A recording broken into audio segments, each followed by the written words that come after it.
introduce who we have tonight. I'm so happy to have so many great singers with us. We have Marcia Ramirez down here.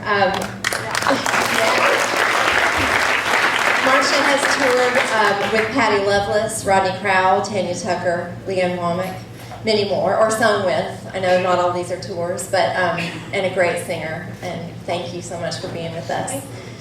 This is Britt Savage, who did such a good job helping us coordinate this event. She's a great singer and a great organizer. And Britt has sung with everyone from Garth Brooks to Tony Bennett, and Trisha Yearwood, Natalie Cole, Donna Summer. She told me she sang along Darlene Love years ago. So welcome, Britt. Thank you so much for being here. And this is Kim Parent, who has traveled all over the world with Brooks and Dunn, and also backed up Reba McEntire, Lionel Richie, Faith Hill, Jody Messina, and I'm sure many more. Thank you for being here, Kim Parent. And moderating the discussion is Bill Lloyd, who is a singer and a songwriter and recording artist and producer. He is the music director for the Long Players in Nashville and the creator and co-host of the Country Music Hall of Fame's Nashville Cats series, which honors legendary musicians and session singers. So thank you, Bill Lloyd, for being here. I once sang backup on a Steppenwolf record too, so just and I'm really only here as a human shield in case you unruly people decide to rush the stage to these lovely ladies. I've worked with all three of these ladies, and they're all fantastic. I'm going to start with a couple of questions, and largely it's going to be Q&A after that. You guys need to chime in. First off, this beautiful movie that we just saw touches on so many aspects of the music business and of the soul of singing versus art versus commerce, all that kind of stuff.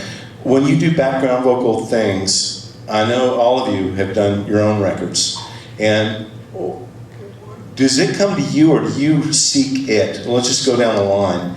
I mean, is there a percentage of when you look back over the amount of time that you've spent being a background singer, how much of that came to you just by circumstance? I would say, Hey, I would say almost all of it. I would say almost 97%. I mean, I'll have to go home and think about it and call you back. But I was, in my early 30s, really wanting to be in the front of the stage. And I found out by the phone calls I was getting that I was really good at backgrounds. And so I just kind of got dragged over into it for a while. So. Turn it on. I'm sitting here trying to think of a time that I tried to chase it. And believe me, I have tried to chase like a gig. And seeing one of my favorite Bowies up there, I can remember knowing that he was recording in a studio in New York. And I wrote him a letter to let him know that I would sing on his records for free and I would be on the tour for free. And being I was the biggest fan, I definitely would be the best choice for a background singer because I knew all the songs. And so I brought it, to the studio and I left it there for him. Unfortunately, I never have heard from him yet, but I'm sure he just didn't get it somehow, but that may happen. But yeah, I think almost everything has been just somebody saying a lot of times with me, because I have a wacky voice in some respects, that it will be somebody calling and saying, okay, we're looking for a 4-year-old kid who can sing like opera, but then they have to do this punk thing at the end. And so it's like, okay, I could kind of do that maybe, so that's about it. It's been mainly like friends suggesting me or something, oh, she'd be good at that. So I can't think of a time that chasing it ever helped. Marcia? I think I maybe come from a little bit different perspective in that I grew up wanting to be a background singer. And then I found out how hard that was, so I thought, I'll just do the artist thing. But no, and that's hard too. But, I grew up, I'd buy all these records and I would just look and see. I was fascinated with Rosemary Butler and Valerie Carter and Nicolette Larson and David Lindley and all these people that were doing all the backgrounds, and that's what I wanted to do because I was so in love like Lisa Fisher talks about, the way voices, when you get that special blend and that feeling that you get from that, I was enamored with that. And then years later, actually Kim and I were in a band called the Janglers. We were on RCA together with our friend Jim Kimball, who's here, and we had that really special blend, and we were doing a thing. So I thought, okay, well, I'll do the artist thing because it's still a blend, it's still a group, you know. Because I loved that part of music. It really touched me. You know, RCA didn't seem to get it like we got it, but so we were on there for a short blurb. But yeah, and then I just started, you know, needing to make a living. So you start, people know that you, and I could play little keyboards and some guitar and some mando, and that helped me get a lot of sideman gigs. So I started touring with people because I could play instruments and sing, so that helped me a lot. Excellent. Another thing that the movie touched on was, especially with the girl groups of the 50s and 60s, how the church, the gospel sound came in. Where did you learn to sing harmony? Was it church or was it something else? Or just go down the line here. My older sister, who everything she did, she's 5 years older than me, I did, and she hated me for it. And one of the things, she was really gifted at music and played trombone and got to conduct the orchestra at the end of the high school thing, I don't know. And she used to always sing harmonies downstairs. I wasn't allowed in her room, you know. But every now and then I'd go down there and be like, I'll never forget this. How do you know how to sing? And to the backgrounds, not the lead. And she said, you have to listen. You have to listen to everything else that's going on. And that's what started it. And I still want to tell people that nowadays, because people ask me often, how do you learn? And also I think it's kind of a gift. I watched some of the other panels on YouTube before I came over today, and I agree with them. They kept talking about a gift. And in the movie, you know, you kind of either hear them or not. There's a lot of great singers that don't hear harmonies. Yeah. And some of them will admit it, some of them won't. But you know, there's a lot of great singers that just don't hear the harmony. How did you? I think listening to records, and our family didn't have a lot of records, but I remember every single one of them, and so we'd listen to them over and over, so you would sing the lead part, if you could reach it as a kid, and maybe an octave above, and then start singing all the other parts on a Beach Boys record, and then invent your own, if you know, so it's mainly singing along, but I think what you're saying, almost multitasking, whereas lead, you may just be kind of singing the part you learned. With the harmony, you're kind of having to listen to everything else, because if the chord changes and the bass plays a different note, then you have to just quick change your note to fit within the chord instead of just kind of singing the top end of it. Marsha? Yeah, church. I sang a lot in church and growing up. And then also, like I said, I would buy all these records, these Linda Ronstadt records, and I would pick out, I would want to be, you know, the background singer. So I would sit in my room and try to sing the harmony and also learn the parts. It's not so much that as far as, I mean, there's an art to blending with somebody too.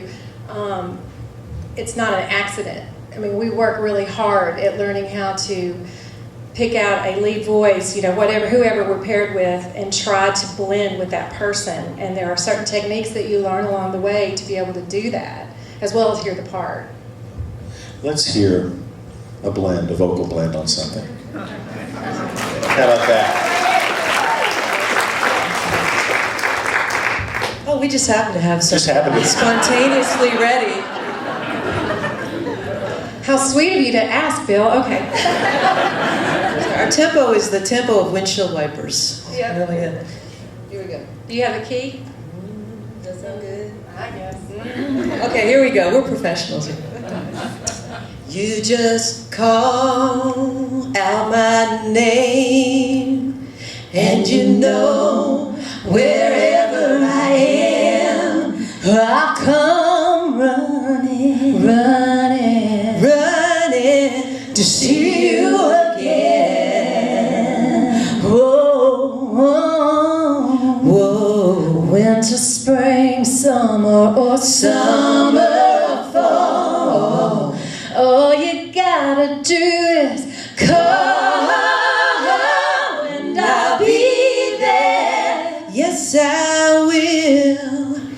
You got a friend.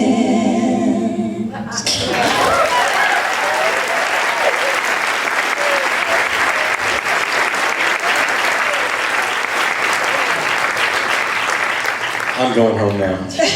That was excellent. Okay. It's time to, I had a couple questions to ask, but I think more importantly, I'm sure you just saw, I was so moved. This is the second time I've seen this movie, and I was probably more emotionally affected by it today than I was the first time. I just think it's so brilliant. And sweet justice for all these people that don't get their names up on it. Let's hear some questions, please. Here's one. Pick one. There's a hand back there. Yeah. Right there. I got somebody right here. Okay, I'm sorry. Allison is going to pick the questions because she's got the mic out there. Hey. All right. My question for each one of you individually is, so far in your careers, what's been your highlight personally? Thank you. Why don't you go this way? Start down there and come back this time. Oh, okay. Gosh, that's like saying which one's my favorite kid. I don't know. And I got a lot of them.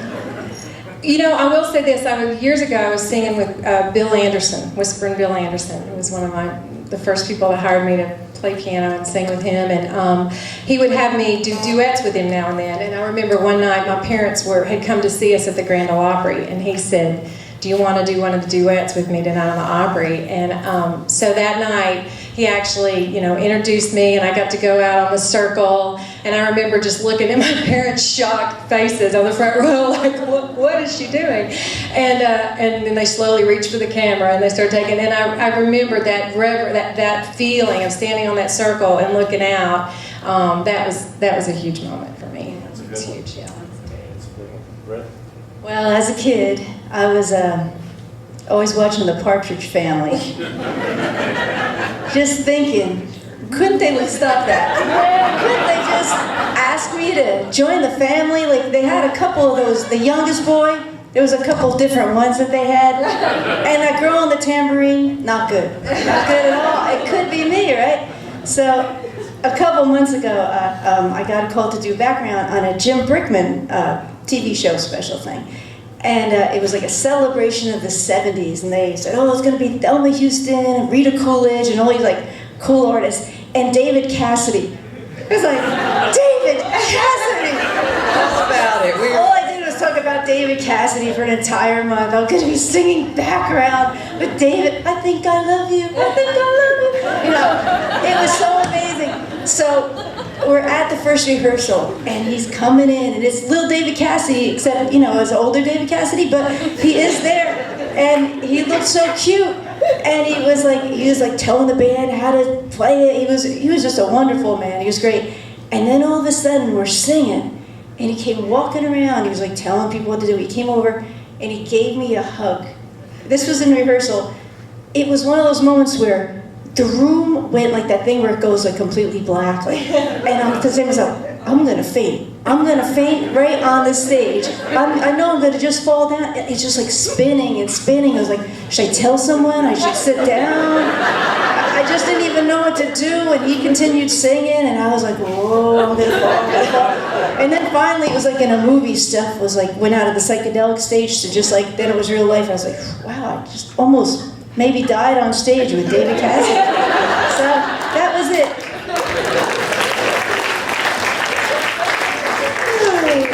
Top that, Kim. I can't top that. We're dear friends. We're so blessed to be up here with each other. And we heard about that gig. And you didn't mention Christopher Cross. Oh, yeah, that was a big one. Marsha had another big one. Well, that's okay. Well, okay, so yeah, we'll get her blushing in a minute. Sorry, Mike. My biggest moment recently, I've had a bunch of fun. Obviously, being out with Brooks and Dunn was really fun because we traveled a lot. And I fell in love with Canada, and I fell in love with Texas, and I sort of liked Australia and stuff like that. But the last big gig I did actually was out in Vegas. I was part of the backup band for Lionel Richie. And I was working with Robert Bailey, who did one of the panels earlier. And he is an absolute doll, and he knew exactly how to work it with Lionel. Lionel was so nice. I mean, I don't know if you could all tell, but I believe if you've made it that long in the music industry, you're nice. I mean, you've been beaten up, and you've experienced a lot of stuff and a lot of people, and he was so nice. And when we were doing All Night Long, all night long, all night, I mean, that's the part I've been singing in my car since I was however big when it came out. And I heard, me and Bob, he's got this stance, he's going like this, like he's riding a horse or something. I don't know what he was doing. And I was like, okay, I'm a white girl, I'll try to do that with you. But I could hear our voices bouncing off the back wall, singing that background part. And for me, that was my highlight. All night. All night. I don't even know. I don't know what happened. Something came over me, but that was a total blast, and that was kind of recent, so that was it. Got one back here, and then I'll come up. Hi, my name's Yvonne. Hi, Bill. Hey, Yvonne. You asked me to ask questions. But I had one anyway. I've wanted to be a background singer professionally since I was 14. It's the only thing I can remember always wanting to be. And I hear harmony before I hear melody. I'm like you guys. But I've always wondered, like, how did you get your big break? Like, that's my question every time I meet someone who does it professionally. And I mean, I've had a fefew jobs here and there, but I've never had that big tour, that big thing. So how did you guys get your big break? If I was going to think of something, it was really, it's reality when I said it doesn't happen from asking. But I think one way of maybe getting in there in a sneaky way is this is a town of songwriters, this is a town of people performing, and it's also a town of people on a budget. And if you're great and you can convince somebody, listen, I want to sing live with you and I'll sing background with you. Then somebody sees you out singing live and just says, oh, we're doing a demo. Who was that blonde? What was her name again? You know what I mean? So in that way, just kind of moving along to at least maybe working in a free way for a while until people start hearing you and hearing what you can do. And maybe listening to as much stuff as you can so that you're familiar with different styles of harmony singing. I think, but as far as first break, I was singing in cover bands, and we had a male lead singer also, so I would harmonize with him, and then people started saying, would you want to sing with us or back us up or things like that. So it was just being seen, maybe just being out and being seen a little bit. How'd you get see singing?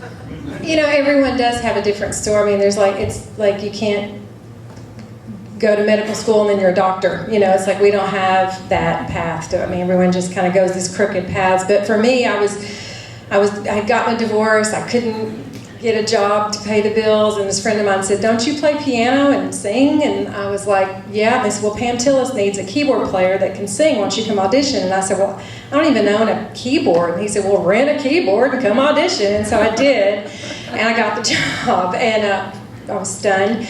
But from that point on, you just start meeting people, and you really do. You just, try to, every opportunity. I remember one time, Vince Gill was getting some big award, some Lifetime Achievement Award, and they asked him what did he contribute to his success, and he said, well, when the phone rang, I just answered it and said yes, and that's kind of what it is. Like every opportunity that you have to go sing and meet other people and show them what you got, you just got to do it, because you never know which thing is going to lead to something else.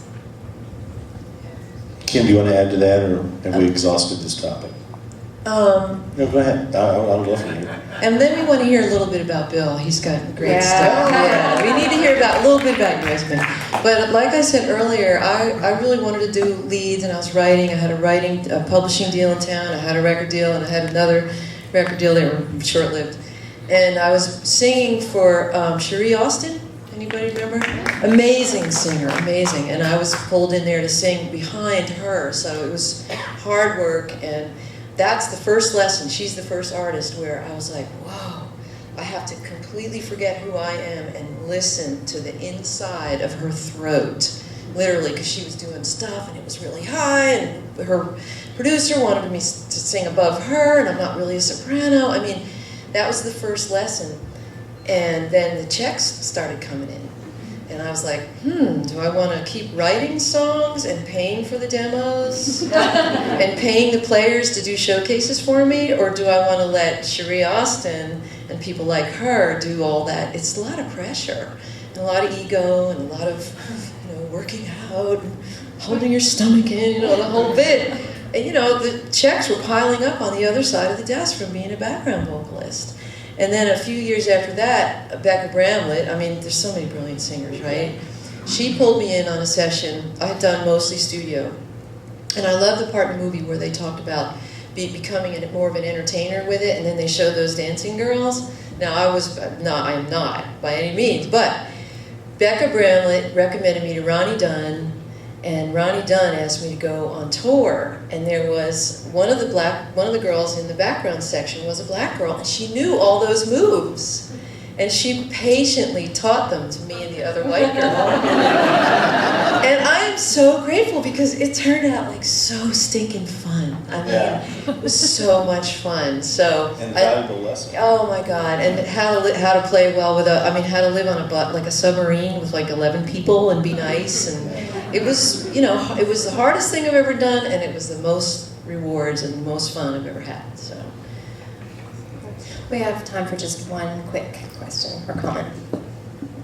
A lot of the focus of the film is on how you don't get credit or recognition, and all of you sang with a bunch of famous people. I was wondering if you might share a couple stories where some of these people did give you public recognition or something on a personal level that made you feel really appreciated. Thank you, Cora. I don't have any of the stories like that, like Darlene was saying in that way. And at one point, Jive Records, I'd done a demo of a Latin freestyle thing, where I was singing with an accent from my 2 years of Spanish in high school. And they said, we want to sign you to do this Latin freestyle thing. I was like, well, I'm Irish, and like, I don't think I can do this. So they put out the record with Maria Ventura, and it got some nice reviews, but I think probably, like Darlene, if it would have been a huge hit, I'd be like, man, I could sing the Latin freestyle, hola. But it didn't happen, so I don't have any of that kind of a thing. How about you guys? Well, I will say when I've toured off and on with Patti Loveless for years, and one particular tour, she heard my record, and she was gracious enough to let me open the shows for her. So it was really cool. So she let me, I would go out and open the shows and Barefoot. And then when she'd come out, I'd get behind the keyboard, pull up my mandolin, and just back her up. So yeah, that was really, really gracious of her to give me that moment. Allison, thank you. Thank you so much, you guys. Thank you guys. Kim Parent, Brooke Savage, Marsha Ramirez. And the amazing Bill Lloyd.